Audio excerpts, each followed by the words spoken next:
Good morning, everyone. Welcome. My name is Menachem Creditor. It's my honor to serve as scholar in residence and rabbi for UJ Federation of New York. We've been coming to you live every weekday morning since March 18th, 2020. Today is April 20th, 2022. That is 2 years, a month and 2 days of Torah and community where we raise each other up, we share the different experiences that we're coming with, and we just greet each other with Torah as our anchor. Let's see who's here so we get to start the day together. Linda, it is really good to see you. Penny, thank you for reminding us. This is broadcast 529, friends. That is a whole lot of community, a whole lot of Torah. I see Linda and Sharon. Sandy, what a delight to see you here. Hope that you are recovering. Hope that you are well. Missed you last night, and glad to see you here today. Linda and Barry, Jerry, Debbie, Boker Tov, Joyce and Faye, so good to see you here. Arlene, Cheryl, Glenda, what a blessing. Hi, Patty. Hi, Roberta. All right, if I missed anyone, my screen jumped again, so please know, you matter. I see you. It's so good to have you here. Ayala, happy birthday to you. You're celebrating in Portland with your son and your nephew. We are grateful with you. Masiak, sending love all the way to Poland. Good to see you. Dale, Alana, hi, Boker Tov. All right, let's get started, friends. Let's take a breath. Hi, Rhonda. And let's learn.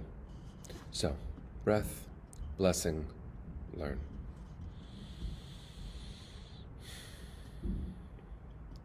Ya la la la la, diddy ya la la la, diddy ya la la la la, ay ay la la la. Baruch Atah Adonai Eloheinu Melech haolam Asher Kiddushanu B'mitzvotav v'tzivanu La'asok b'divrei Torah La'asok b'divrei Torah Hafoch ba v'hafoch ba La'asok b'divrei Torah Did'ya lai lai lai lai Did'ya lai lai lai Did'ya lai lai lai lai Ay ay la lai lai. So friends, here we are in the middle of Pesach, another day of Chol HaMoed, the in-between days, and we are also on an anniversary day. Today is 79 years to the day after the beginning of the Warsaw Ghetto Uprising in 1943. And I've been thinking about how the juxtaposition of that day in the middle of Pesach can amplify so many of the things we've been thinking about, what we talk about, what we need to be concerned about in the world. So let me ask you this question. Pesach is a celebration of our liberation from Egypt, and on the seventh day of Pesach, we mark the crossing of the sea. According to Jewish tradition, the seventh day of Pesach is the day that we cross the sea. So let's think about that and today. What are the juxtapositions of image that might come to mind? What posture do you think the Israelites stood in as we crossed through the sea, as we prepared to leave from Egypt? I've always considered those moments of muscularity, of energy, of hope, of freedom. Those are the images that come to mind when I sing these songs, when we tell these stories. But actually, I can't imagine that that's physically true. Our ancestors, spiritual, biological, mythic, our ancestors, had been slaves for 290 years. What must that have done to their bodies? What must that have done to their spirits? Because only a year before, by the Torah's chronology, a year before we left Egypt, did Moses come with the language of liberation. And when he did, the Israelites, we are told, weren't able to accept it. They weren't even able to hear it. Mipnei kotzei ruach, because their spirits had been crushed. They couldn't breathe. Enslavement does that.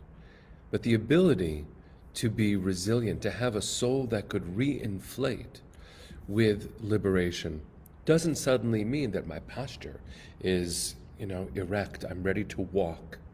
as a free person in the world? What a powerful question it should be for us to consider. How long it takes for freedom to be realized in our bodies, to be realized in our minds. Somewhere in the back of our minds, there are these questions. And so, when we mark today the 79th anniversary of the Warsaw Ghetto Uprising, I bring to mind a very, very famous image.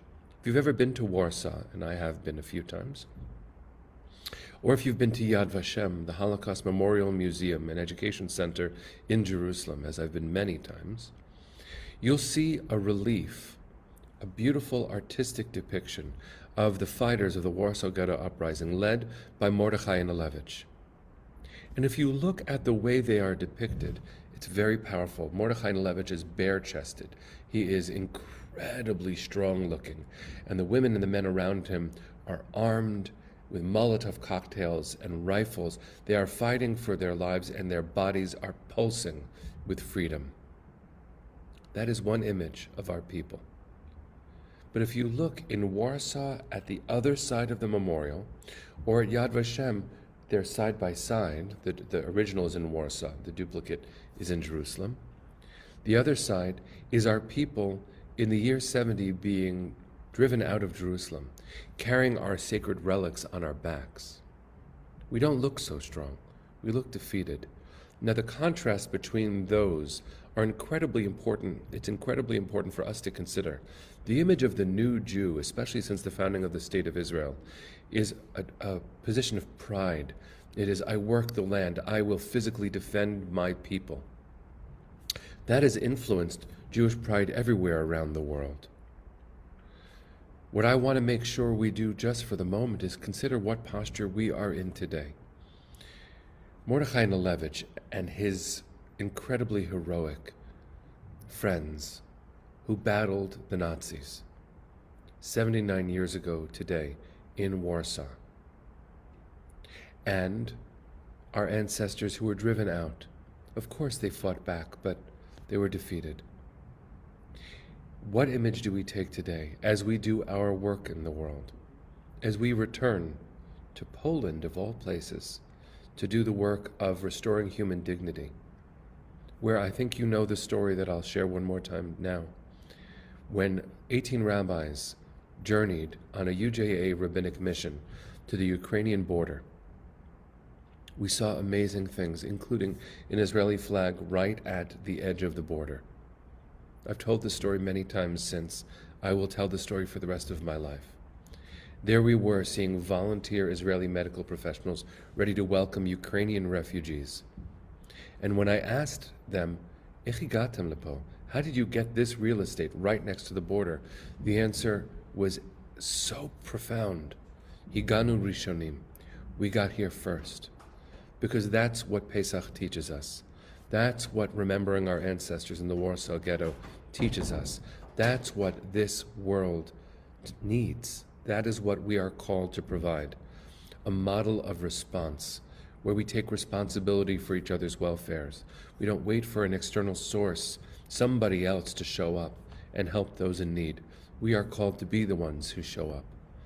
And so, in memory of all of our ancestors, in memory of the martyrs, of the Warsaw Ghetto, in memory of the heroism, honoring them all, and remembering that Pesach is a time for fighting for freedom. May we rededicate ourselves to the fight for human dignity everywhere around the world. We remember this. We remember this.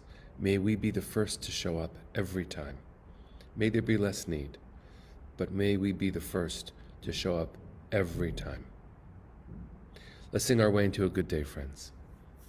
Ya la la la la, diddy ya la la la, diddy ya la la la la, ay ay la la la, ay la la la la, diddy ya la la la, diddy ya la la la la, ay ay la la la.